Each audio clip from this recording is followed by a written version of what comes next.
సడన్గా ఒక్క కుదుపు, ఏదో భూకంపం వచ్చినట్టు రక్తవర్ణంతో కూడిన పోస్టర్లో రక్తం ఓడుతున్న చేతిని చూసినప్పుడు యాంటీ ఫ్యాన్స్ గుండెలు అవిసిపోయాయి.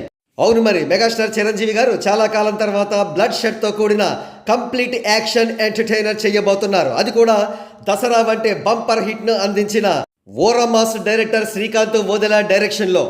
ప్రస్తుతం చిరంజీవి గారు వశిష్ఠ డైరెక్షన్లో హైలీ యాంటిసిపేటెడ్ విజువల్ ఎక్స్ట్రావాగాంజా విశ్వంభర చేస్తున్న విషయం తెలిసిందే. ఈ చిత్రం పైన ఇప్పటికే భారీగా హైప్ నెలకొని ఉండగా చిరంజీవి గారు శ్రీకాంత్ వోదెలకు గ్రీన్ సిగ్నల్ ఇచ్చారు. అంతేకాదు, చిరంజీవి గారు శ్రీకాంత్ వోదెలా చిత్రం చేసిన తర్వాత సందీప్ రెడ్డి వంగ డైరెక్షన్లో చేస్తారనే వార్తలు వినబడుతున్నాయి. యానిమల్ చిత్రంతో ఆల్ ఇండియా రేంజ్లో తన మాస్ పవర్ ఏంటో నిరూపించుకున్న సందీప్ రెడ్డి వంగ చిరంజీవి గారితో కొలాబరేట్ అయితే ఇంకా అరాచకమే. ప్రస్తుతానికి గాసిప్స్గా ఉన్న ఈ వార్తలను వింటున్న మెగా ఫ్యాన్స్ క్లౌడ్9లో ఉండగా, యాంటీ ఫ్యాన్స్ మాత్రం విపరీతమైన డిప్రెషన్కు లోనై ట్రీట్మెంట్ కోసం హాస్పిటల్స్లో జాయిన్ అవుతున్నట్లుగా తెలుస్తోంది.